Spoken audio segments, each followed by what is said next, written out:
in your own image, and Adam knew Eve, and Lord, they connected. They knew each other. They knew each other parts of their bodies. God, we thank you for our bodies. We thank you that we are sexual beings. We thank you that we are able to make love to the one that you have given us. Lord, as we explore each other,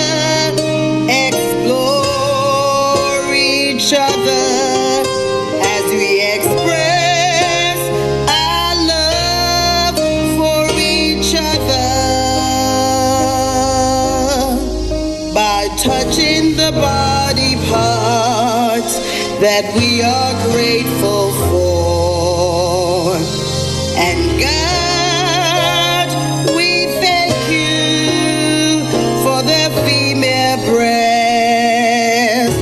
Thank you for the female vagina. Thank you for the erogenous zones. We thank you for the pulses on our bodies that allow us to have pleasure.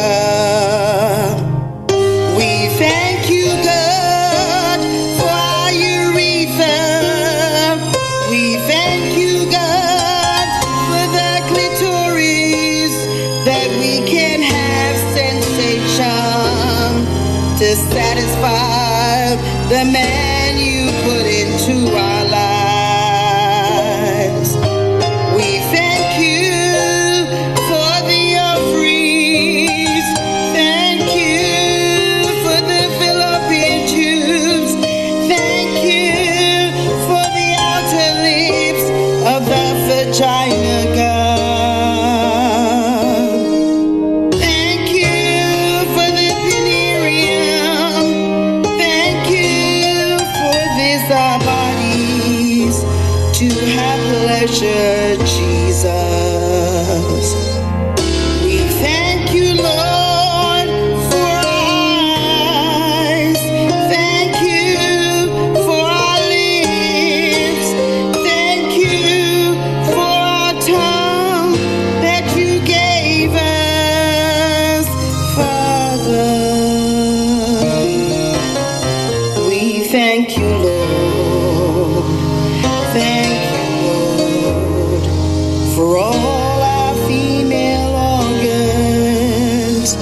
We thank you, Jesus, that we can make pleasure our husbands, pleasure our wives, that you placed into our lives. We thank you for the male organs, God. We thank you for the penis, Father. We thank you, you allow a sensation.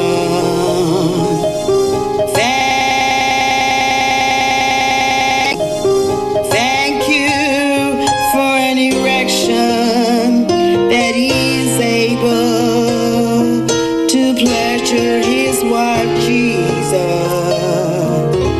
We thank you for the scrotum. Thank you for the vas deferens. Thank you for the prostate gland. Thank you for the embryonic sac. Thank you, Jesus. Invite your friends and family, your mommy nims, your daddy nims, niece, aunts, uncles, nephews, even your enemies to listen to You, Me Radio. We're hot. Let's talk relationships on You, Me Radio. So what are we talking about? Marriage, dating, parenting, business, And love, emotions, sex. it's a conversation with me, Lady Misty, And DJ KTE. on everything from hot topics to taboos. Join us Mondays at 9 p.m. live on UMERADIO. Follow us at Let's Talk Relationship Show on Facebook or on Yumi Radio on Instagram. Let's talk relationships, arguments for the grown. Get the Yumi Radio app to listen wherever you are. That is radio.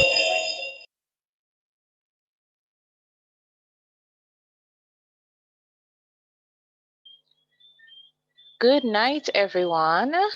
Hey, welcome. Hey, Hey, welcome to Let's Talk Relationships on You Me Radio. this is DJ KTE. And I am Lady Misty in the house. Yes. We're looking forward to having a wonderful time tonight. We had a great time last week Yes, we with the did. man, right? With the man. With the men, right. So this week, we have the women at the table. Uh-huh. So we thought it fit to bring the women to the table. So for tonight's show, we are going to dive into exploring and gaining insight into how women can deal with separation, and not only just deal with it, but deal with it in a healthy way. So welcome to the show. Relax, get yourself something to drink, and you're in this thing with us tonight. All right, so let me hasten to thank our sponsors as usual. So I want to thank and big up UMEDigitalInc.com, Oh Mindfulness in yeah. Ministry Masterclass, mycoachministry.com. That's where you should go and check out the courses on Udemy. AccessBusinessTree.com, an empowerment tool to help business pros build around their ministry. And Shop and Own, your personal online shopper e-commerce store designer exclusively for sellers and buyers. Remember, guys, when you go to these lovely platforms, please remember to use our discount code LTR Save. There are wonderful discounts awaiting you. Yeah. But let me just say this real quick, Lady Misty. We normally, we had a very interesting week. A lot's been going on in the world. And how are you doing tonight, Lady Misty? How was your day and how are you feeling? I had a long day today. I took part in 2 training sessions. So I'm virtually exhausted. Okay. So we pray you It strength has been tonight, like right? that. We pray you Yeah, strength I'm tonight. exhausted. But oh, thank you. Thank you. How are you doing? I had a pretty long day How are myself. you? I'm doing pretty good. Yeah. I'm a bit energized. I made Okay. some power drink today. Got my stuff, because we got the stuff from Amazon. So Okay. I got my little power, my little call it bullet thing, and I got my little mix up stuff, and I made it happen. So I think I'm I'm gonna feeling have to kind of invest in one of those. energized. I Yeah, think I'm you gonna have to should. invest in one So of those. so here on Yumi Radio and Let's Talk Relationship, we Mhm. speak life, we live on Yes, sir. purpose, That's and we right. stay connected. We stay connected. So that's what it's all about here. That's right. Yes. Let me hasten also to welcome those on YouTube. So all my YouTube fans, thank you all for joining us tonight. Remember, during the course of our conversation, please feel free to drop a line or two, your comments, Yes.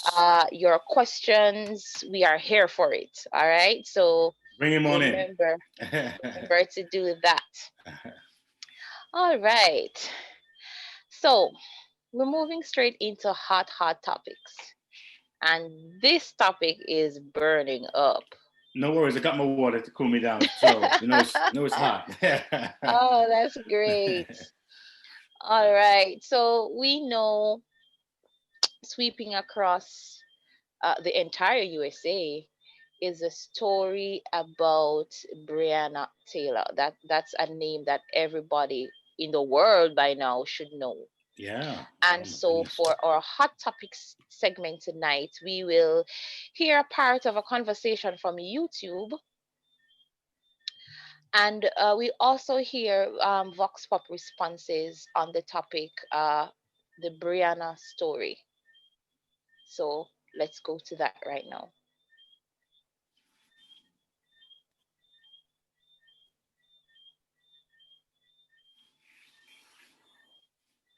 Raid that killed Breonna Taylor in Louisville. Newly revealed body camera video shows what appears to be the immediate aftermath of the police raid that killed Breonna Taylor in Louisville. The video obtained by Vice News seems to show a possible violation of police policy after the shooting. CBS News has obtained other evidence showing the one shot fired by Taylor's boyfriend may not have hit an officer, as a Kentucky general claims. Adriana Diaz reports that a former detective who faces criminal charges in this case seems to be in this newly released video. Over the weekend, never-before-seen body camera footage obtained and released by Vice News appears to show former Detective Brett Hankison, who was involved in the raid that killed Breonna Taylor, walking into the crime scene after the incident. According to Vice, that's him with the flashlight asking about shell casing. That's theirs? No, it's ours, it looks like.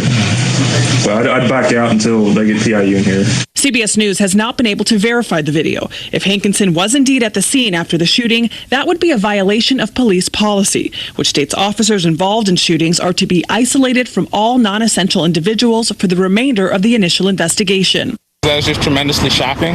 Angelo Pinto is an activist with the group Until Freedom that works with Taylor's family. He says the video is troubling. It looks like, and I think it's clear in some instances, that a lot of departmental policies were being violated. But an attorney for the officer who was shot says these body camera videos don't show anything substantial. He says the officer still acted in legal self-defense. This state document raises additional questions. A portion of the Kentucky State Police ballistics report obtained by CBS News appears to not support State Attorney General Daniel Cameron's assertion that Taylor's boyfriend, Kenneth Walker, definitively shot Sergeant Jonathan Mattingly the night Taylor was killed.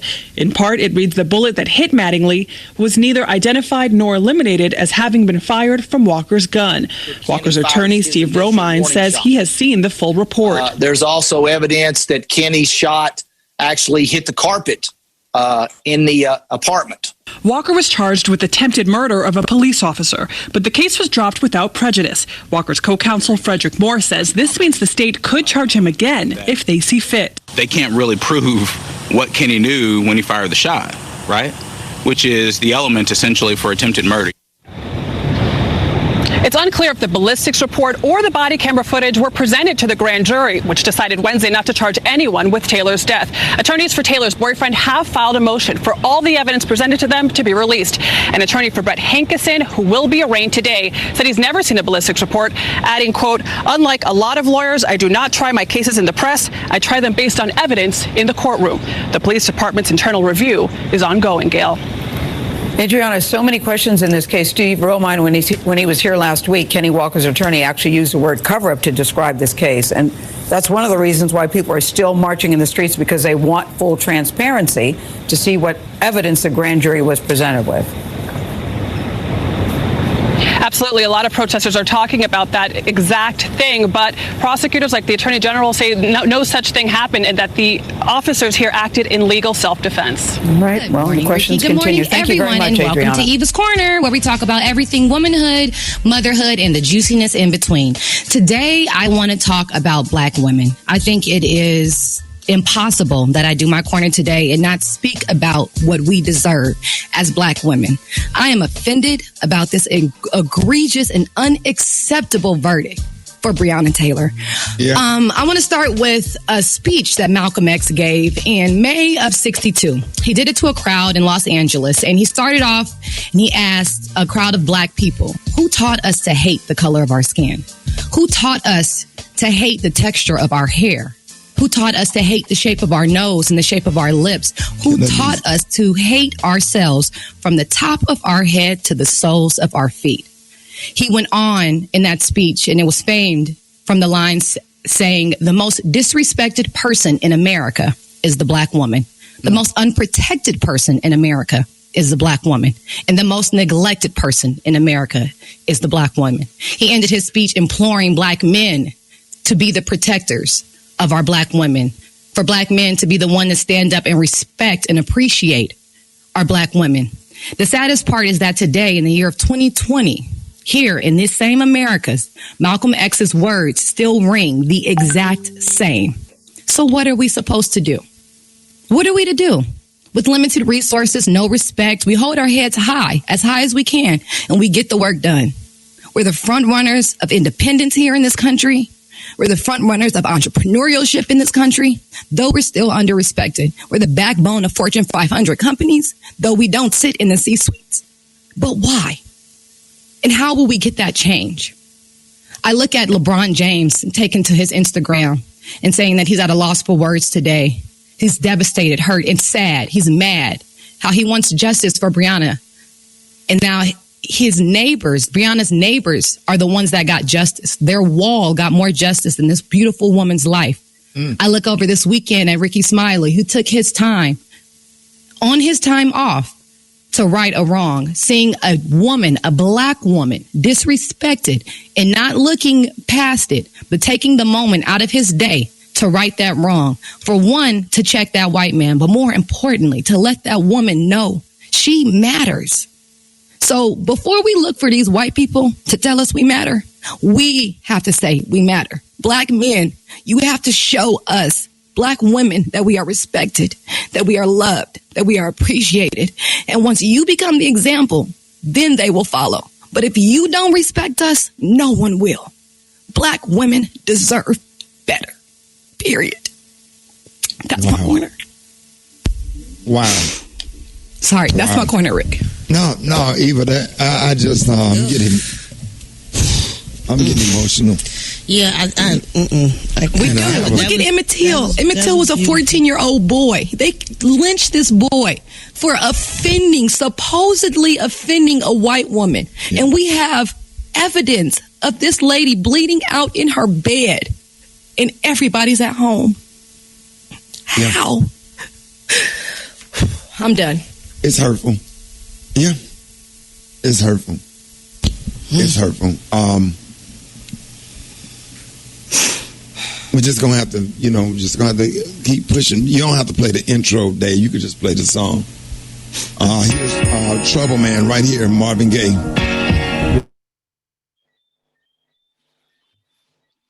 Yeah, that was a powerful piece. Wow. Indeed. Yeah, amazing. Yes. The story of Breonna Taylor. Every time I hear about the story and I hear about the sequence of events, it just breaks my heart.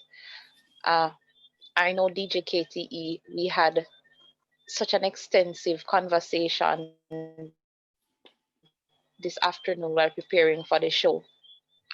And in reflecting on everything that was said during that conversation, I am really, really heartbroken. And when I look at what has been happening over the course of time when it comes on to our Black women, last week we spoke about it with the case going on with Dr. Dre, and we spoke to the statistics about Black women being abused and belittled, and purpose dies every time a Black woman is cut down. Purpose dies every time a Black person is cut down. And I listened to Eva and I said, she's so correct. She is so correct. Until we understand, until we own the problem, we can't fix it. We have to own that there is something wrong. There is something wrong. And until we as Black people own it, we're not going to get it right. That is so true, Lady Misty. So true. I think today I look at my daughter. I have two daughters, and that could have been my daughter. Could have been your daughter. And it really isn't. Yeah. It's not Rachel, you know. And I think for the first time I see they actually locked down, closed down Brooklyn Bridge. Seeing how people saying, crying out, saying, you know, this has to stop. And it really is. It really is a really bad disease that we have to uproot, you know, and Yes. in our society. But we're here tonight to you know, dialogue and share, and this is one avenue that we've been given, we've been blessed Yes. with. Yes. And you know, in this country, one of the ways they try to seize our power is through media, is to shut us up, not have a voice be heard. And Yes. I think that it is critical that we use every chance we can in media to really ignite consciousness, awareness, and rise up. You know, we men have to rise up, you know, said, and take our rightful place and protect our Yes. family, protect our women, you know, and it may come to us willing to die for these things. I think that I've never seen a revolution that took place that didn't cost lives. I mean, we hope that's not the case, Mhm. but it seemed to be that the outcry is so great that it will take that mind-bending decision that we listen for, you know, for our people, we're going to give ourselves up, our lives. And we talked about here about economic boycott, and that may be one of the ways you have to do it. Take back our power. You know, we have so much Mhm. economical power. That's one place we can start. And to Right. say, listen, we are taking this no more. So we're here tonight to, you know, look at different issues, but tonight specifically, we want to address separation, and That's right. that's that's the main one of the main themes for tonight. But we could not go without recognizing and talking about these current issues that's facing us. And we thank Mhm. we truly thank our guests for being here tonight. We really thank Dr. Ramycia for being here. We also want to thank Nichole McIntosh, and she's from way across the world, I think from London. And so we have a group of Wow. women here that are going to be sharing and I guess giving us some nuggets based on their lives and their experience and what they have. And hopefully we can walk away tonight more enlightened, more inspired, and Yes. you know, be better, be the best us, or be the best me, so I can be the best me for you. That's right. Yes. So let me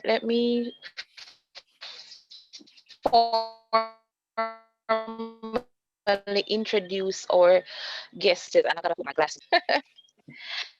So tonight we are graced at the table tonight with some powerful Black women to share their truth tonight. So first up, we have Dr. Ramycia McGhee. Also, Lemoy, don't forget Lemoy as well. Yes. Yes. We have Nichole McIntosh. She's a nurse and a blogger. Nice. Yes. So let me start with Dr. McGhee. She was born and raised on the west side of Chicago, and she received her BA from University Wisconsin Whitewater in broadcast journalism with a minor in race and ethnic cultures. And during her undergraduate career, she was at McNair. She was a McNair scholar, which afforded her the opportunity to conduct undergraduate research throughout the state, country, and internationally. Awesome. And I just wanna she is so she's well known, she is widely learned, and it's gonna be a pleasure for me to talk to her tonight. And I like the fun fact, she has a collection of 50 African American Barbies. Oh, okay. And that is so awesome. And that is so awesome. All right. We have Lady Nichole McIntosh, and she is a senior nurse, digital broadcaster, blogger, podcaster, vlogger, and poet. She practices the healing arts of poetry in the promotion of health and well-being. Ooh, I feel so good already. And Me too. performed at the recently held Jamaica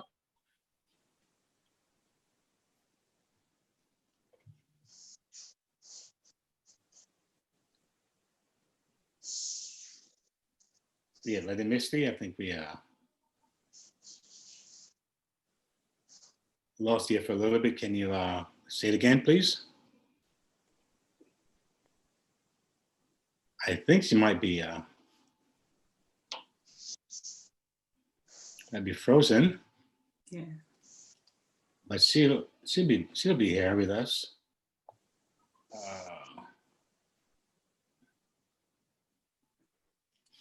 So Miss McIntosh, as you know, as Lady Miss was saying, she's a poet, and she's a nurse, as you might have heard, and she's I would say one of those individuals who have appreciated the idea of entrepreneurship and becoming independent, and becoming a someone who can not only look at this work, but someone who has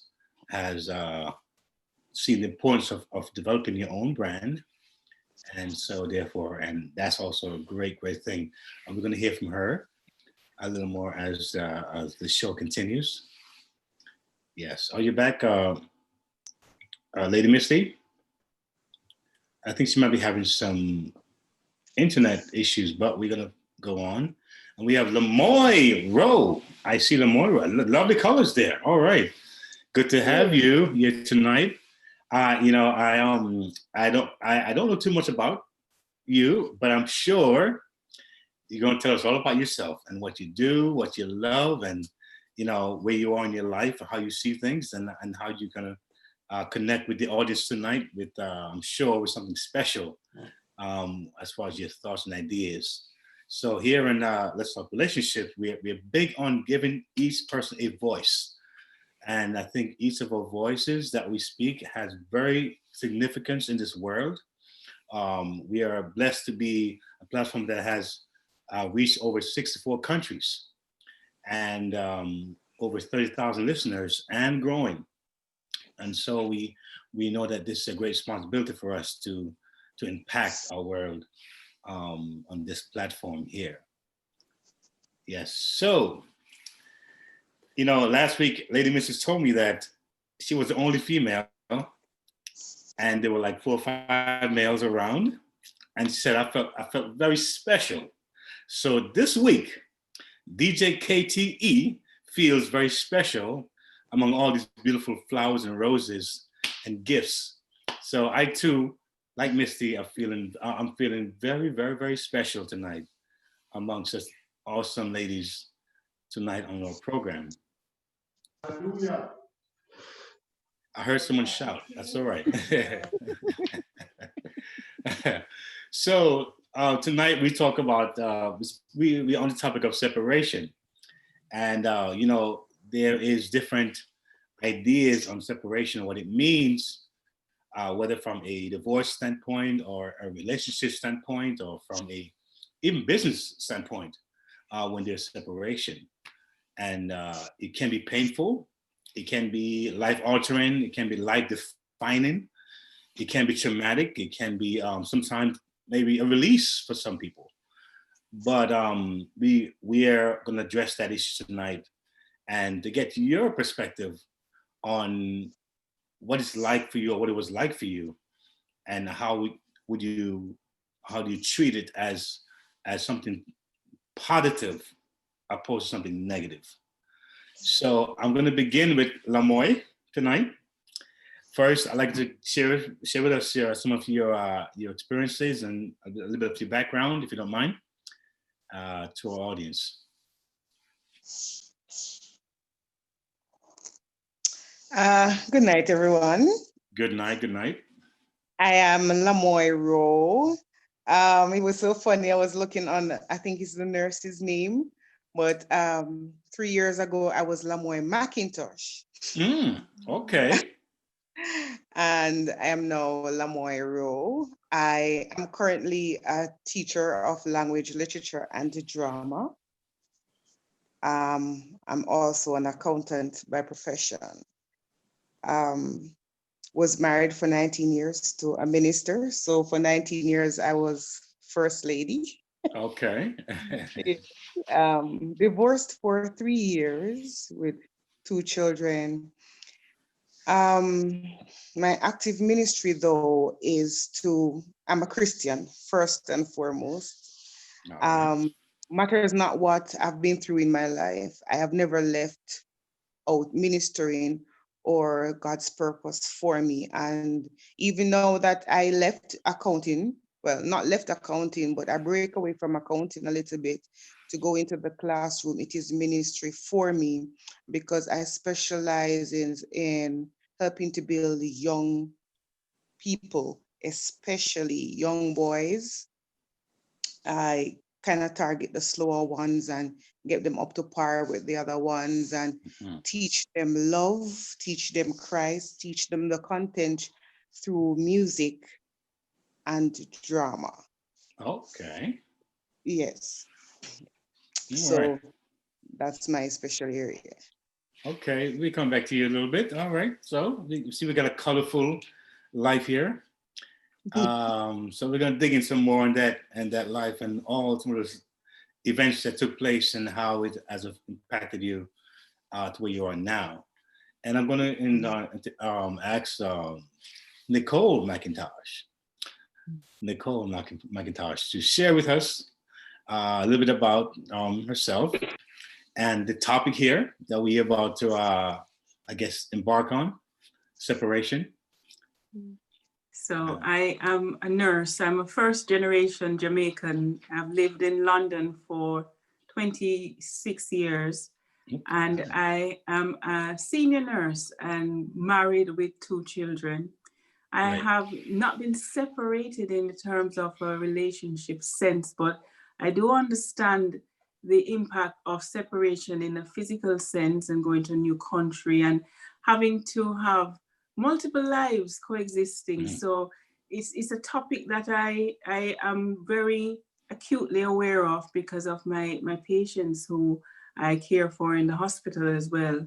I'm here because I feel I have something to add to the discussion in terms of how we use the healing arts to cope with separation and how we will use things like poetry and just getting our emotions down or out rather than bottling it up. So the importance of being able to use talking therapies. I have recently started a consultancy company, so I'm now a nurse entrepreneur as well. And my consultancy is a leadership consultancy and looking at equality, diversity, and inclusion and helping people who look like me and who don't look like me to really find their voice. So that's why I'm here. Very nice. Dr. McGhee. Hi. Good night. Where again? You guys are. Again? Good night. It's still right over here. You know, I'm on the West Coast of the United States. It's only 6:28 here.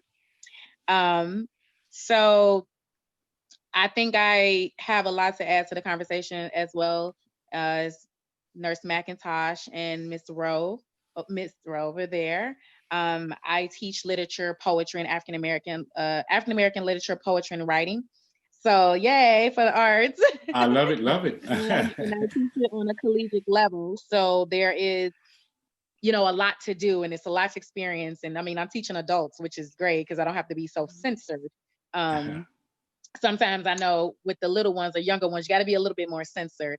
But I am divorced for almost a year in November, but was married for 10 years together with my husband for 13. So I do know a lot about, have some recent experience with separation, but not just in a relationship sense, but also in a physiological sense, a geographical sense, a sense of friendships in separation, right?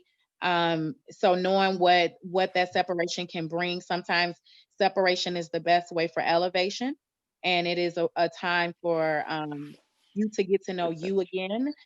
And I am a firm believer that life doesn't happen to you, it happens for you. So that separation is happening for you, or has happened for you, whatever that separation looks and feels like. And I think that separation is not a negative thing. It can be seen as a positive thing. But I do understand the pain of separation, the tearing of a family, the breaking of a soul tie that has been strong and you've been with this person and that being ripped apart. So I do understand that pain, but I also understand that there's a lot of growth, and everyone cannot go to that specific level with you at that time. That's not to mean that you're never going to reconnect or that separation is not going to come back together. But at this particular time, the separation had to take place for multiple reasons: consecration, conviction, and elevation. Wow. Well, glad to have you back, Lady Misty and Dr. McGhee. Yeah, That's a powerful. Yeah, I want to get into that a little deeper. Dr. McGhee. Yeah. Yeah, I'm back. These back. Devices, I tell you. Yes. I wanted to ask Dr. McGhee. I know I missed some of what you were saying before, but I want to ask this question. I want to ask all the ladies in the room, but I want to start with you. How painful was the process of going through that time of separation? Yeah, it was extremely painful. Honestly, it's excruciating. I think, and this is when you really love somebody, right? Now, if you don't love and give a damn about nobody, then you separate and go on with your life, right? But when you truly love someone with your whole heart, the separation is painful. It's almost unbearable, and it does feel like you're breaking. It's a ripping, right? I mean, when you are married, you become one, right? There's a merger, so that other part of you is being taken away and being, away from you. So it's hurting. Right. It's a very hurtful experience, but you have to understand too that you're not going to always feel this way. That hurt is not going to last. It will ease up. The pain will subside, right? But it's just a matter of getting through it.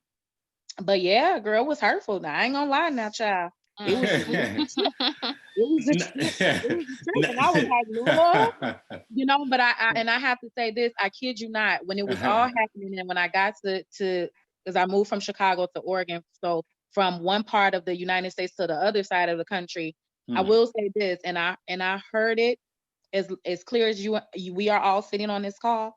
God said I had to do it this way. I had to get you alone. I had to talk to you.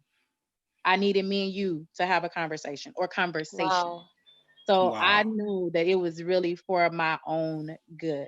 Again, life happens for you, not to you. I too was married for 19 years, but I heard Lanoy Road talk about 19 years. So I think I can somehow identify with that, with her story. So talk to us a little bit about, after 19 years being a pastor's wife, that had to be really the church and folks involved, and who's saying what and who's saying this, and I mean that had to be really, really, really tricky for you. So tell us about that, Lanoy. You are sounding like you already know the story. Oh my God. I got married early. My father was a pastor, so a pastor's daughter. We ended up getting married really early. I got married at age 19. I got married at age 19 years old because at that time I was at a place with God. I was just young, passionate about God. I was actively involved in ministering, youth ministry, and I was a mature 19-year-old. Okay. So a group of us was in Jamaica. We were witnessing on the streets, in the bar, in the clubs. And then one of the guy who was along with us in our team, he came up to me, and I can speak now about spiritual immaturity. And he said, God says that we are to get married. Uh-oh. Say And one what of the now? things I didn't do Oh was boy. I didn't You're the one, huh? You're the one. question God for my Yep. And because I was at that spiritual, emotional place, I said, okay, God, whatever you say, I'm with you. So we got married. And after we got married, he's a dynamic speaker. Our church decided, as seeing that he was such a dynamic speaker, we were going to send him off to theology seminary, which I disagreed with, because I was saying, okay, we need to get a profession first, and then you go to theology seminary, because being a pastor alone just won't cut it if we're going to have kids and if we're going to make life, because you need a profession apart from that than depending on the church. Because I'm telling you, if you depend on the church, you'll go hungry. Well, some church, right? some church. Well, some churches. Yeah. So, yes. So, well, they decided against my will. He went to college, but he graduated, became a pastor. He's my husband, so I supported him. I moved like 35 miles away from where I was grown into a total different community, an area, volatile area, where where one of the first things that we encountered was that immediately people saw me. I was too beautiful to be a pastor's wife. I Are you wore makeup, serious? I wore pants, and I did not look like the typical wife. So the first year we went down there was like the church people tried to change me into somebody I was not. Like, why do you have to wear makeup, and the pants is for a man, it's not for a woman? But I supported my husband because I saw how passionate he was about ministry, and so I stayed there. The thing is, my husband was the type of person who he does everything that the church wants him to do because he just so badly wants to be loved. But I had the personality where I speak my mind. And if I think that you are wrong or you went off tantrum or something like, I'm going to say it to you. I'll say it nicely, but I'm going to say it to you. But the short of it was I wasn't loved because I'm verbose. However, I came out of my comfort zone. I was in a volatile area where, like, sometimes when we leave the pastor's house, like in the morning and going to work, we'll step over like a dead body. Oh, wow. At nights we'll hear like gunshots and people being murdered. I'm talking about like the young people in my church. They got pregnant from ages 12 for like their uncles and their brothers. There was just this high level of molestation and prostitution. And so I started a school at my house, and I began teaching reading and computer, and I began doing this program catered towards the young girls, and I teach them from a level, bring them from a level of not being able to read, then place them into high school. So the ministry was extremely effective because in a year, my youth program grew from 4 members to 102. Okay. And in 102, I'm not praising myself, but I'm good with young people. We grew to 102. 30 of those persons were actually male. So then I split the young people and have a male choir, and we'd go around Jamaica and we sing everywhere, and people would just love us. And then the ministry was going on so fine, and it was growing, and until a point where the rumors started that I was having an affair with the 30 boys, because they were boys at the time. Boy. And, I kind of shut it out for a bit and continued what I was doing. And then I began getting reprimanding, like from the older folks in the church, like, you're too close to these young people. You need to be a pastor's wife when your husband is preaching. You need to stay on the pulpit. You don't need to be speaking to them after church. You need to go straight home. But the type of person I am, I'm very social. And I need to get into the minds of these young people to see what their issues are. How can I help them? How can I motivate them into being a better person? And this is the reason why the ministry grew. But because of the mindset, I'm not upset anymore in regards to these people, because they are cultured a particular way. It's how they lived and how they have interrelationship with each other and with other people's spouses. And because I came there as a newbie, I got thrust into that room and it affected me. So let me ask you quickly. Let me ask quickly. So you 19 years, what part of that those years into being divorced, you felt it was over? When did you feel that this is not going to work? You know, was it 2 years before, 2 years prior to that, you felt like, you know what, this is not going to work, and you were looking for it, you expected it? Because I'm going to be honest, because I have a ministry here in Jamaica, Broken to be Blessed Woman by God Ministries, and I don't hide anything, so I have no intention of hiding. Yes. But on the first year when I got married, I bought a curtain without my husband's permission, and he hit me in my goodness. At that time, I figured that I made a mistake. But then I held on, saw if we could work through the issues. But after we were thrust, I was taken up from my comfort zone, placed in a volatile area, working with him in the ministry. All he did was actually just preached on Sunday, but the onus of growing the church was on me. So I was at church every night. And a few times while coming home, my husband would be at home and I would have to walk miles from church in a volatile area. And 3 times. And he was home. I was into the bushes by men to be raped. Possibly if I did not know karate, then they would have raped me. And even when I complained, then my husband would not meet me after church or stay with me after church. He'll be at home while I am at church doing all this stuff and having to walk down in the darkness. Because as I said, it was a volatile area. So the gangs would hit the street lights up. It was extremely dark. And I had to walk alone. And I'd complain every night and it fell on deaf ears. And he was just not, it just did not concern him any at all. Wow.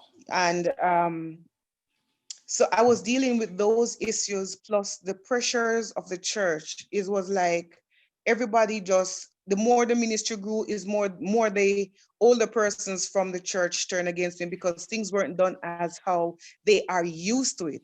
How they are used to it is not effective when it comes to young people. I had to tap into the young people and do ministry through sports and music and stuff like that. And they wanted to use the old type of ministry that wasn't working, so they came against me. But my husband did not stood up for me, not even once. Instead, he joined with the church people and he criticized me every day and he bantered me and he spoke bad against me. He called me names that I'm ugly and I'm not brown enough. I don't have the particular shape that he desire. All of them stuff. So I went through a series of mental, physical, emotional abuse, and plus I was overworked because I was teaching. Plus I was a chartered accountant, and he did not work. And I held this man for 10 years. He would just not work. And that is by kind of that sort time, of breaks I your had my heart. daughter. This story breaks my heart to hear you saying what you're saying, and don't mean to cut you, but boy, this is really amazing. Yeah. It's painful. But so would you say when you came to the point of separation, it felt like a release to you? Like it was like, whew. How did you, was there? We separated twice before now. The first separation was really painful. I was hurting, really hurting. I was depressed. I lost both of my jobs. I had a business and I lost the business. And I ended up owing millions because my head was just not there. And I could not function. I had only one church sister in the church that was behind me, was beside me, and I moved out. Then when I moved out, he came back begging, oh, let's try again, whatever. But then I realized after moving back that he begging me to come back was just to save face and to save the church, but was not because he truly wanted me or was in love with me. So after I moved, wow. I'm gonna ask a question real quick, and that again, not to cut you, but there's a whole lot there to unpack. But where are you today? Where would you say you are today, in spite of all of what you've been through? Where are you today? All right, the second time when I left, that was when God gave me the permission. I literally cried, went on my knees, and I begged God for deliverance from this marriage. And I literally heard a spiritual chain broke in my spirit. And I heard when the Lord says, I have freed you. I walked away. I walked away with nothing. I walked away with my 2 children and my clothes on my back, moved to a different town, rented an area with just 1 bed. And for 6 years, my 2 children and I slept on that 1 bed until I went back to further my degree. I had a diploma in education and I went and did a degree. Then I started teaching in the day, doing accounting in the night. And it has been 6 years. I now own my own home, actively involved in ministry. Beautiful. Children are smart, they're good. I am healing, but I'm not rushing to get myself involved again because I got married young and I did not know myself. I have not found myself then. I'm just finding myself now. I'm beginning to love me for me. I begin to appreciate me. I am beginning to release all the pain and the hurt because I cannot go into another relationship with all these baggages because someone is going to pay for my husband's, my ex-husband's, all the doings that he did. So because of that, I am not ready for a relationship. I'll be ready soon because it's almost done. But you know, the Lord tells me that what a lot of women, a lot of first ladies have suffered the same fate, but is in silence. My reverend told me to just pray about it and shut up. He didn't want me to tell nobody that I was abused. Yeah. You understand? So I had to keep that quiet.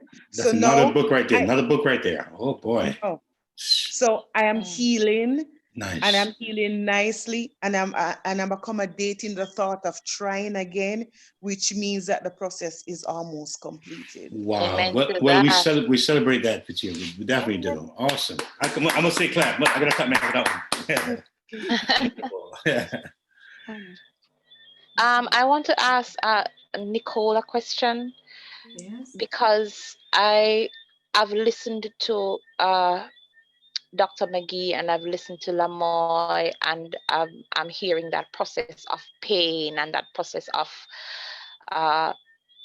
finding yourself, and hearing God say that, you know, you had to break away from that destructive relationship or that toxic. Yeah, it was toxic already. So on your profile, I know you're all into healing and coming into oneness with yourself. How important is it to first own the pain and heal from it? I think, you know, hearing the journey that Lamoy has been on is quite inspirational, and I think it's a story, a journey that needs to be shared very widely, because as you say, a lot of people are suffering in silence, and that is something that's quite detrimental to yourself and to those around you. And for healing to take place, yes, you know, everybody heals in different ways. I'm not an expert on it. I choose to use the healing arts of poetry. I'm a very quiet person by nature, and I spent most of my life being very silent, lots of thoughts in my head. So I'm an introvert, and I suffered bullying as a child. I suffered lots of abuse as a child. And so it was through me finding a way to get it out of my system. I call it being better rather than being bitter. So whatever I've gone through, I find a lesson in it. You know what Nelson Mandela says, I never lose. I either win or I learn. It is quite painful when you're dealing with emotions though, and it's easy for people to say, you know, yeah, it will be fine when you're thinking that your life is over. Wow. But for me, I recommend finding an outlet. It might be that you don't have people to speak to, but you do have, like, for example, in the UK, we have the Samaritans. And, you know, you can call them up and speak to someone who doesn't know you. And so for some people that works. But I choose poetry. I choose to capture my emotions and get it down on paper. And once it's out of my system, it's quite cathartic. So yes, that's what I do. I choose poetry. And I was a poet before I even thought of calling myself a poet. I'll tell you a little story. I started a blog, and I blogged for about 4 years. And in that blog, I call it the human touch, because for me as a nurse, it doesn't matter. I'm an assistant director of nursing, so I'm seen to be quite senior, but I don't fit the bill really. I don't look the part. In England, they expect you to be a bit matronly and have a certain way of leading, but I flip the script on them. So sometimes people don't actually think I'm that senior, but I'm academically talented because my father was a head teacher. But what I found was I did a podcast, and Yasser Safari, the famous dub poet in Jamaica, liked my poem. Yes. And he said to me, you need to write poetry. And I have a Jamaica Poetry Festival. I said, for one, hang on a minute. I don't write poetry and I'm not a performer. And it just shows you that through all the pain and being better rather than being bitter, when opportunities come and it's quite scary, and Lamar will tell you, and I'm sure Dr. McGhee will tell you, you get invited to do some things and it scares you so badly, but there's something in you that says, I'm going to say yes because it will inspire someone. Yep. So yes, when he said to me that I should write poetry, I thought maybe I should. And then when I was booked for the Poetry Festival, I thought I better start practicing. And you know, I think even though I'm an introvert naturally, and all of this is something new to me, so I'll have to make a big effort to come on here and look the part and presentable. It's not really where I'm comfortable. I'm more comfortable in the back being the wise advisor. But we need to be able to use our healing and our pain and somehow through the blessings of God, because I'm a Christian as well, we somehow think, you know what, this is not going to break me. I'm like that palm tree in the hurricane. I know it's hurricane season and I shouldn't tempt fate, but I'm like the palm tree, you know, when it's bent to the point where people think it's going to snap, and then somehow by the grace of God you rise. So I think just find whatever way you can to cope and to get things out of your system, and to have discernment in terms of who you trust. Because I did a video last week about not allowing people to gaslight you. You know, those people who come along and they are a bit threatened by your brilliance. And if you're not careful, they come and get into your head. And I think what I've learned through all the things that I've been through is not to let people get into my head. And looking back, you think, if I had to live my life again, things that happened to me 20 years ago, I would have reacted differently. But you know what? God has a plan. And we're not to beat ourselves up about, why didn't I do this? Why didn't I leave? We all get to the point of being our real self at different points. And we just need to give ourselves some space and adopt a more, relaxed approach to ourselves, like what we do for others. We're very caring and we're very kind to other people, but I think sometimes we forget ourselves. And one last thing I'll say is that, if your compassion is incomplete if you don't include yourself, and you can't feed from an empty cup. So that's why it's important for you to do whatever you can. Write something, sing if you can sing. I can't sing, so I choose not to. But do whatever you can and find your talents and tell your story. And don't sugarcoat your journey, because it's an insult to the blessings that you've had to carry you through if you try to sugarcoat it. And by sugarcoating your journey, sometimes what you do, you shut people up, because other people might be thinking, I was just about to say what I'm going through, but she seems like she'll make a mockery of me if I say I'm struggling with X or I'm struggling with Y. So have a kind of approach where people feel safe to kind of just tell you. And the listening ear is powerful. So be a listening ear. And that's what I'll say. I have lots of nuggets, you know, if you can't be a mountain, lean on one. I have lots of them. They just love it. I share them a lot on social media. Love it. I have a question for awesome. I love it. Nichole, awesome. I have a question for Dr. McGhee, but I just want to say to Lanoy real quick that, and I heard your story and something jumped out at me. Being a male, and I think the male, one of the basic instincts is to provide and to protect our family, our women. And when I hear you saying you walked home in such a volatile situation, and to have someone not go out of their way to make it happen for you, to make you feel safe, I as a man apologize for that. And I feel our Black men have let down our ladies, and it's time that we rise up and begin to look more keenly at that and how we treat our women. But I apologize for that, as a man. But I'm gonna say this, Dr. McGhee, I want to ask you a question here, because Dr. McGhee she's not afraid to speak her mind. She says it just like it is, and we've had her be here before, and she goes hard. She don't play. So here's my question, Dr. McGhee. You have, we know the Black woman is known to be strong, and I think a lot of times the men don't understand her strength. And I think sometimes she cries out, and rather than him seeing the pain or hear the voice, he reacts to her reaction, and then misses the whole point. So what were moments that got you screaming at this man and probably maybe really getting emotional about the situation, and you wanted him to understand you, but he didn't get it? How do you speak to that as a Black woman relating to a Black man? Because we can be strong. We're strong in our approach.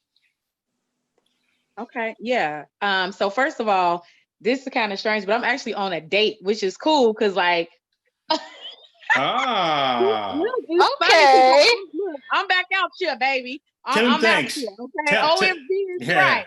But I told him, I was like, listen, I have something I gotta do, but it's cool because he's in ministry, right? And tell him thanks. Tell him thanks for sharing. Yes, please tell him thanks on our behalf. Come on over here, say hi. Come on this side. You like what? Bring him on. There you go, my brother. Blessings to you. Blessings, brother. Hi. All right. Hi. So here's the thing, right? We're both divorced recently, and we out here. We just trying to figure stuff out. It's nothing serious. We're hanging out. Nothing so wrong I with want that. to say to all of the women who are out there listening, if you divorce, there is life after divorce, baby. Trust me. And you'll be better for it. And for the women who are still married, I'm praying for marriages. I believe that they work. I'm a proponent, and I believe in beautiful marriage. Okay. Number one. Number two is that I want to say this. It wasn't a point in my marriage where I felt like I needed to argue with my husband or tell him he didn't understand me. To be honest, it was really when we talked about being separated, it was really his family. His family was awful. And I didn't know that until I said we was moving. And then all hell broke loose. You know what I mean? Wow. And I just told my friend here, I was like, listen, I'm a strong woman. So I need a strong man to be able to handle me and not be intimidated by it. Like that is just what it is. And when he was hearing Ms. Rose's story, he was like, man, that did something to me. Listen to her testimony, listen to her story. So it was never a point where I was like, he don't understand me. It was kind of like, and I know mother-in-laws are whatever, but my particular mother-in-law wore two faces for a very long time, who I really did honestly love. And I thought that she loved me, but she did not. And she dabbled in some very dark things that were not of this world to get desired outcomes of her own. And when God reveals things like that to you about people that have been in your circle for years, you know how devastating that is? It's pretty scary. Yes. How horrible that is. And let me tell you something. I didn't say, God, are you telling me the truth? I was like, wow, really? All this time? And one thing that that's why I said I had to get you away. I needed to talk to you because there's no way he could have dealt with me and talked to me and showed me the things he needed to while I was still in that particular environment. And I could not heal in that environment either. I needed to have been away so that I can concentrate on my healing. Now, there were times when I was like, how could someone who I loved all this time, and I got married really young too. I got married at 23, was engaged at 21. But one thing I do want to say, and I will tell any woman, don't never trade your stability, your independence for stability. You always need to take care of you. And my mother told me that a very long time ago. Because babies, well, here it is, marriage and a man ain't guaranteed, but children are. Now, I got up out that jam before having some kids. Praise God and all his majesty, okay? But I think it would have been a lot harder had I had children with him. But it was still the separation of not only him, but his family, people who I love. My mother is no longer here. My father is no longer here. So when you become even more vulnerable to your mother-in-law or to people who are not family, and because I was that vulnerable to her, she used the one thing that I loved more than anything, which was my marriage and my husband, and she used it and turned it against me. And she used it for her own manipulation and how she wanted to do that. But I feel like Job, when Job said, it was good I was afflicted, okay? Because had I not, I wouldn't be where I am today. And that's why you cannot rush your healing. You cannot rush your journey. I like what Nurse McIntosh said, and she said you can't sugarcoat it because it ain't pretty. It's ugly. It's ugly. There were times I was reading my journal and I was like, man, I had put in my journal, like, I think if somebody cut me open that they would see pieces of my heart because I felt that broken. And all my brokenness though, okay, this never suffered. Okay, she was always looking good because I know it's always a hater and a straggler. I said, God, I'm going through, but I don't want to look like I'm going through. I hear you. Okay, because the devil, I hear that. The devil wants to wear you out. He want to make you look busted, disgusting, and pressed. And here's today. Oh hell, not today. I'm gonna still keep the cushion. Now I might cry when I go home and in my bed. But while I'm at work and being a professor, teaching was my saving grace because it helped me to be distracted from those other things. And I love my students and I love what I do. And so because I was able to turn all of that pain and that agony, because it was awful. And people always say, oh, divorce is like a death. No, for me, it's worse because death is final. Divorce, you can still see this Negro walking around here, okay? Now, I don't wish the man no ill. I don't wish the man no ill will. I'm like, David, the ditch you dig for me, you better dig too, because you're going to fall in yours first. Now, I'm not going to lie. I was in Psalms 109 because I felt them people had did me wrong. And I was like, Lord, I need you to intervene. And here's my thing. When people talk about getting back at people or people that have wronged you for no cause, because see, and here's the thing, I ain't saying I was a perfect wife or I was perfect, but I know I wouldn't have did what they did. You understand? Yeah. Doing unbalanced skills, doing things to deliberately hurt you when you ain't did them to nobody, but try to help them and elevate them and elevate their son in that way. But this is what I do know. I do know that if it wasn't for that, because she was a quote giant, and a for sure sign that you about to have a breakthrough, and on the other side of it is this gonna be that giant in front of it, and you got to beat that thing down, and that's a for sure sign that you got something great on the other side. Now I don't know about his life, okay? All I'm gonna say is this: ever since I've been done, ever since we separated, divorced, my life ain't did nothing but go up, and that's the truth. That's right. And let me say this too. Because, people be trying to come back. Oh, he done sent messages. Oh, he fishing. Don't look for me, boo-boo. Because she doing her. She doing me. And guess what? And I'm grateful that God had mercy on me and he held me and he kept me. Me and my friend was talking about, I was like, what's your favorite scripture in the Bible? He was like, one of them is Psalms 1. And I said, mine is Zephaniah. He said, I will wipe the tears from your eyes and I will rejoice over you. Come on, girl. I said, God, you gonna wipe my tears from my eyes and you gonna sing? Come on, girl. I was like, I mean that much to you? Oh man, forget these people. I was like, you say that much about me. You care that much about me, and ain't nothing but blessings have happened since I have been here, since I got away from them people. And it made me think, like, oh my God, they was up in there holding up. They was trying to block stuff. Wow. And that's why when you separate, that's another thing. When you separate from people, you be surprised what blossoms. You be surprised what you can produce. You hold on to dead situations. Sometimes you gotta wipe your tears and crawl up and get up. I told my girlfriend, I told a friend today, I said, let me tell you something. Don't let a man never tell you he don't want you more than once. If a man tell you he don't want you, you gotta go. Because guess what? He done already left. Wow. Yes. Wow. Never do that.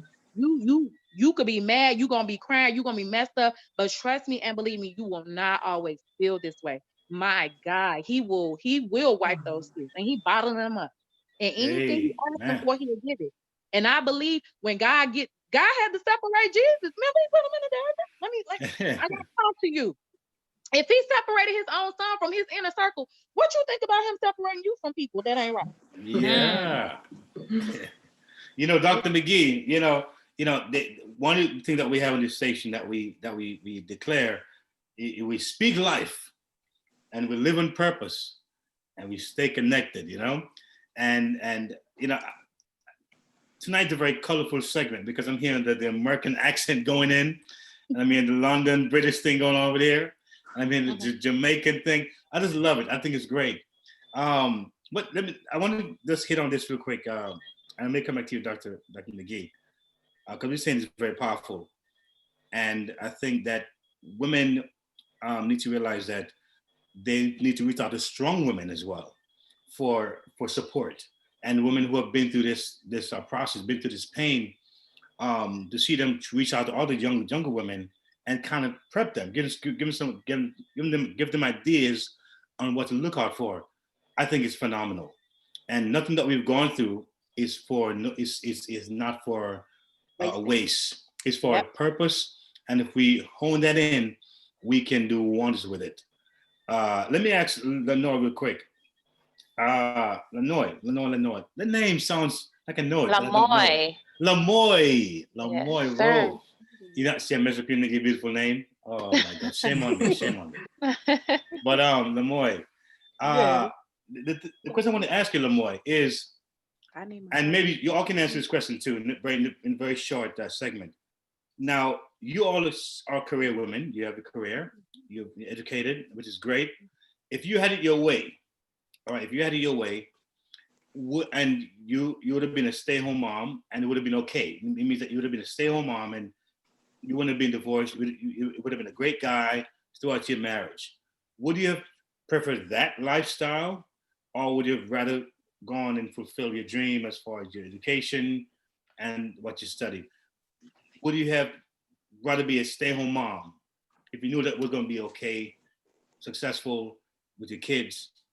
What would you prefer if you had that option? Lord. And all you guys, all you can answer it. All you guys can answer the question. I don't know. If the marriage was successful, I could have done it, but I would have been bored to be a stay-at-home mom. Okay. I'm not a stay-at-home person. I want to be out there. I want to effect change. I want to speak to people. I want to encourage people. Okay. Unless being at home accommodates that on the side, but Gotcha. Gotcha. Okay. Dr. McGhee, what do you think about that?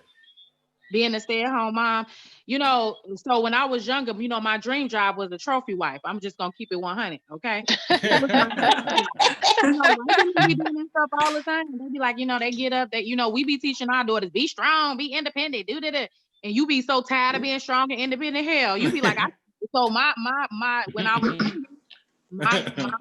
my dream job was trophy wife when I was younger. Now, be as it may. Be that as it may, I don't think that, for me, I like philanthropy. For me, I love teaching. I'm a social person, just like Ms. Lenore. I am a extrovert. I don't think my mother was a stay-at-home mom for a while with me. I don't think it's anything wrong with that, but I do believe there comes a lot of reward and richness with that. but I think sometimes you don't gain the skills you needed to kind of go out in the world and be a little bit more independent. And that's why I talked about trading in that stability, but trading in independence for stability. That's not always the case. That's not always a good thing. And I will encourage any woman not to do that. Even in a marriage, I think, and I was just telling my friends, like, women, mothers are still the primary parent. They still taking care of things, doing all that. Because you can be in a marriage and feel very much alone or feel like a single parent. That is true. So I think that there, like I said, comes a lot of richness. But do I want to be a stay-at-home mom? Nah, that ain't the life for me. I'm 35, okay? I ain't Okay. got time, child, to be up in nobody's stay at home. You gonna leave all of this in the house? No, she got to get out. Hello, Nicole. Yeah, I have to echo all of that. I don't think that I could be a stay-at-home mom permanently. It would be nice at times, At times you feel that you could do it a break, and the lockdown has taught us that being at home with our children is quite an important thing to do, to spend time to get to know them. But for me, as someone who is quite inspirational and trying to inspire others to achieve their full potential, I think I wouldn't be able to do all of that and feel fulfilled just being at home. I respect mothers who do that. I have full respect for them, but I think there comes a time when the children are grown that, there might come some issues if you haven't had a life that you've been, nurturing on in the background. So yeah, not for me. Great point. Yeah. Lady Misty? I'm just, taking it all in. I was listening to you, DJ KTE, talking about strong women and the importance of women who have gone through some things, feeding and talking to younger women. And I thought about that and I said, those persons who are going to be talking to these younger women need to be healed people. Yes. Because I really, really admire these women tonight. They are speaking from a place of maturity. I've gone through some things, and I'm owning my pain and I'm moving forward. However, not every woman is like that. Not every woman has gotten to that place, and so they have to be careful as well, because they can lead to nurturing another broken person. So I really, really admire these women tonight, and the fact that they've gone through some things, but they are able to speak from a place of healing, as a place of maturity, and they are, in essence, finding their purpose. So I really want to applaud you women tonight. Yes, and indeed, the fact that you're able to come and share your truth and to share your journey with us. We are indeed grateful. We have some questions from those who are listening to us tonight. And one question says, what would you say to men who are looking forward to getting married? Looking forward to getting married? What would I say to men looking forward to getting married? Yeah, that's good. I think one thing I would say, if you're a man looking forward to getting married, pray for your mate. Pray for your mate. You might find them on a dating app, you might not, you might find them in a grocery store, you may not, but it is very imperative to pray for your mate. And then know what you don't want. What you don't want. What are your deal breakers? Know it right off the bat. Because sometimes you can compromise so much. You can compromise so much and you can lose yourself in that. And you don't want to ever do that, male or female. Yes. Wow. Okay. Another question here says, how does a woman who has never had a real full-time relationship prepare for one. Nichole wants to take a stab at that one. I think for me, I would say you have to be comfortable with yourself first. Yes. Before you think of trying to find a relationship, because it's only by being comfortable in your own skin that you know, as Dr. McGhee says, what the deal breakers are. So yes, knowing yourself and what you're looking for and what you bring, and to stand true to what you bring, and to be strong, and to own your strength, you know, own all your positive points, and be aware of them, and just to be in tune with what you don't want sometimes is really important in finding out what you do want, because it takes time, and patience is the key. And it's okay to be alone. It's all right. Yes. It's better to be alone than to be unhappy. Yeah, that's a good one. Question, if you don't mind me asking. Go ahead. Now, but before I ask this question, let me ask Lanoy to address this last question. Lamoy. I keep saying Lanoy. Why am I saying Lanoy? It's Lamoy. I'm telling you, I'm hard with names. Forgive me, y'all. All right. Yeah, Lamoy. Yeah, I'd like to hear you taking this one. This last question here that she asked.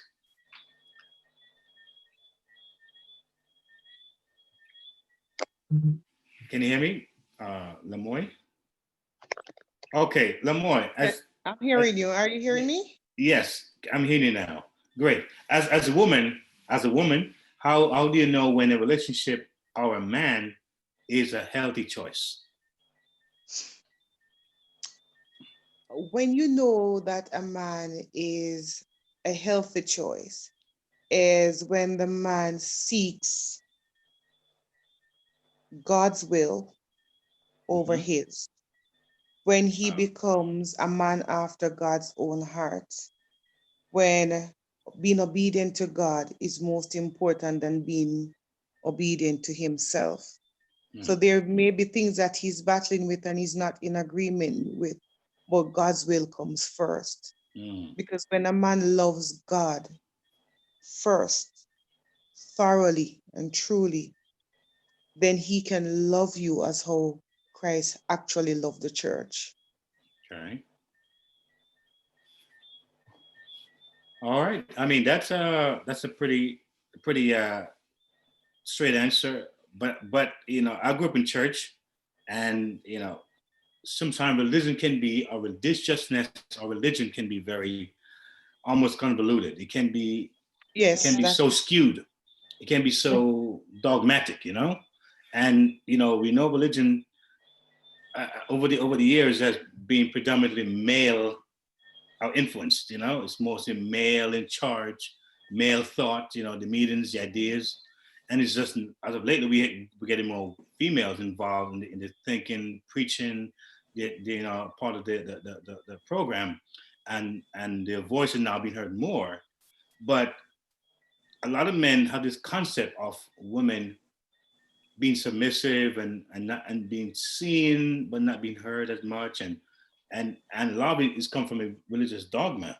So then how do you know when he comes across spiritual? You know, because sometimes you find out maybe a year or two later on, like, whoa, what happened here? Who are you? You know, you're the guy I met 2 years ago.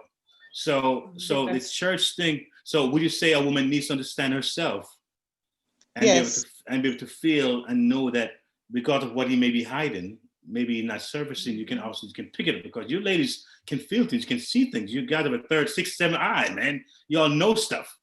So you know, am I getting the feeling that women actually know, but they disguise that voice, or they dampen that voice, but they know in their heart that something's wrong with this guy here.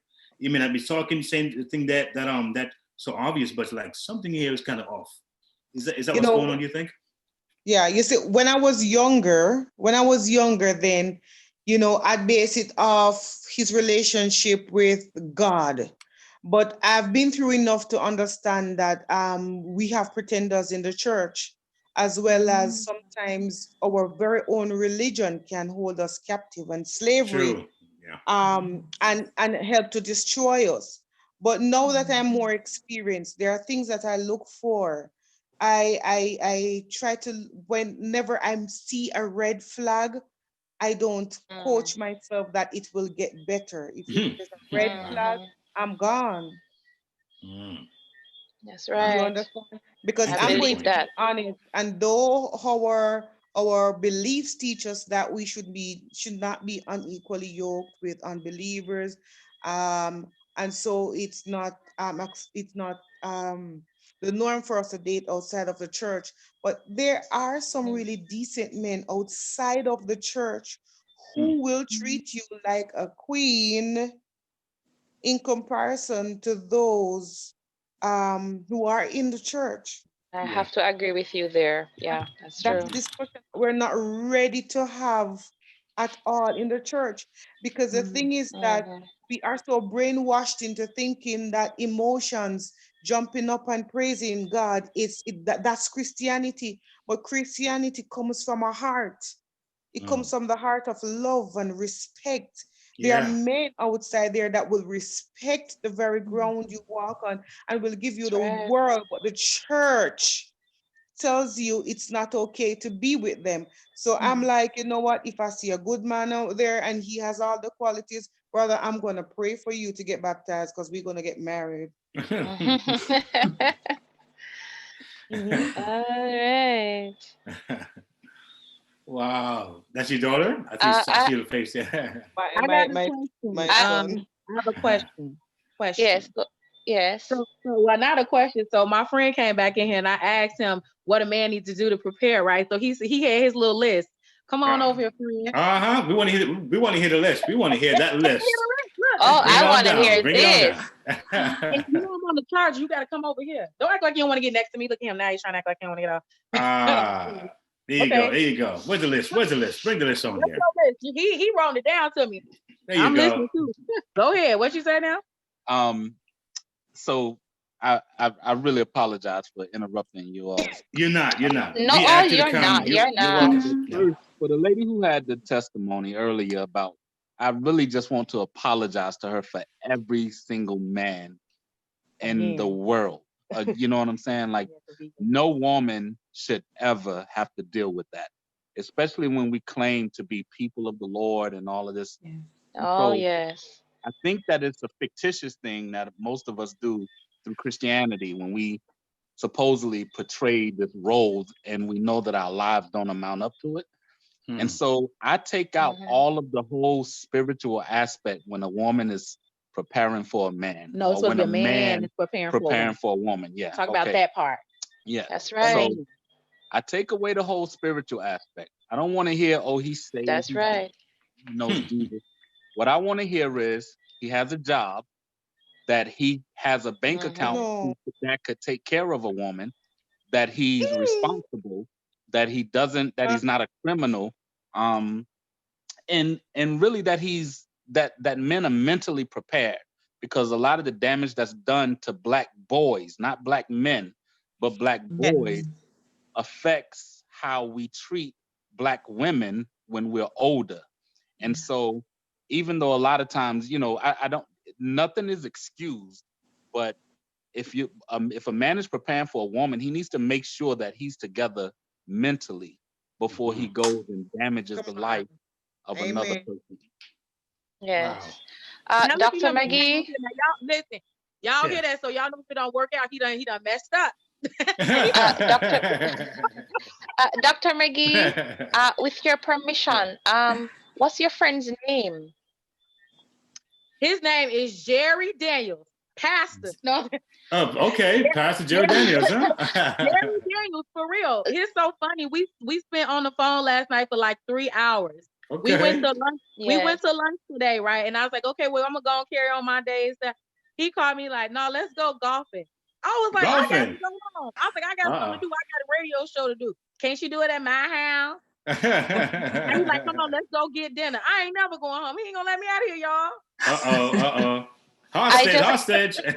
I just want to say, Mr. Daniels, good man. Thank you so much for just apologizing. A lot of women need that. You didn't do the wrong. But I just want to say thank you. We appreciate the fact that there are men like you out there in the world. You too, DJ KTE, that recognizes that that's not normal. That's not a way a king, because black men are kings.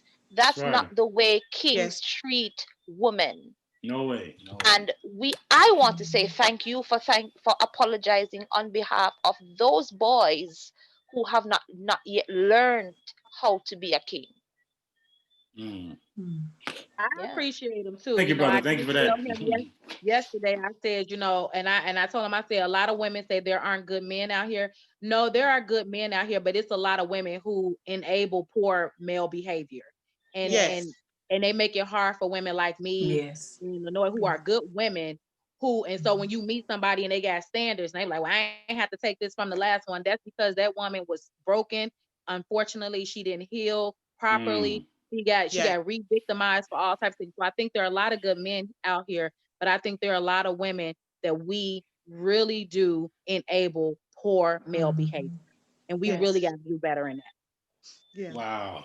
Well, ladies, I must say, listen, this was so rich. I mean, I feel full here.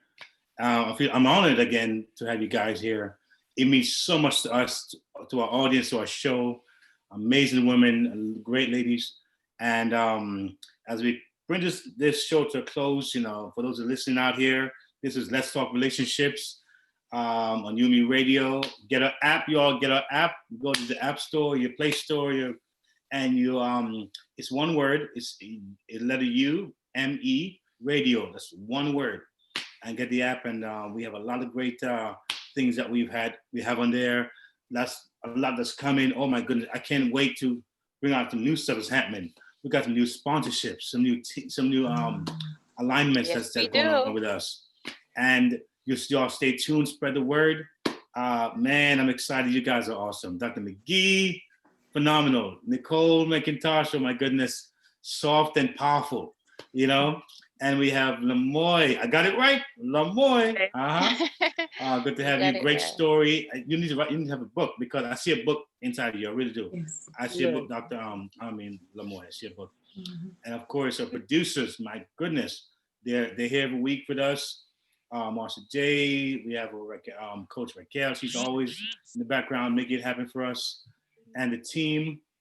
We're really excited about this, and how God can use this entity here to empower millions. That's what I believe. So, hey, Lady Misty, what can I say? You ride or die. Man, she's one of the best co-hosts I could ever have. She's so timely and so tender. And when I mess up, she's like, Keith, so it's all right. It's all right, Keith. It's okay. DJ KTE, it's all right. So I appreciate that from you, Lady Misty. Yes, so you have the final thank words, you for ladies. being one of those strong men, DJ KTE. I appreciate you for that. The world is a better place because of men like you. So I appreciate that. Strong Black woman, thank you so much for joining us tonight. Thank you for having us. I really, really, really enjoyed. Like, I could just sit here and just listen to y'all. Yeah. Yes, very rich, very rich. Say nothing. Wow. I just sit down and get experiences. And it's good to know, because tonight I didn't hear anybody speaking from a place of bitterness.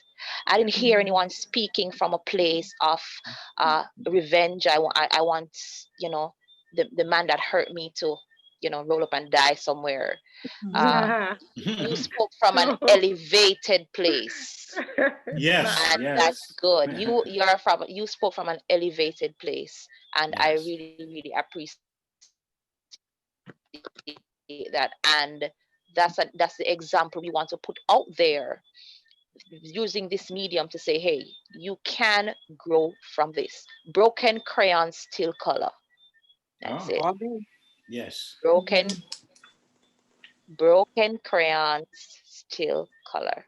Thank you, ladies, so much. Thank you. Thank you. Have an awesome night. God bless you all. Yes. Have a good night, ladies. Thank you. God bless. So what are we talking about? Marriage, dating, parenting, business, and love, emotions, sex. It's a conversation with me, Lady Misty, and DJ KTE on everything from hot topics to taboos. Join us Mondays at 9 p.m. live on UMERADIO. Follow us at Let's Talk Relationship Show on Facebook or on UMERADIO on Instagram. Let's talk relationships, arguments for the grown. Get the UMERADIO app to listen wherever you are. That is UMERADIO.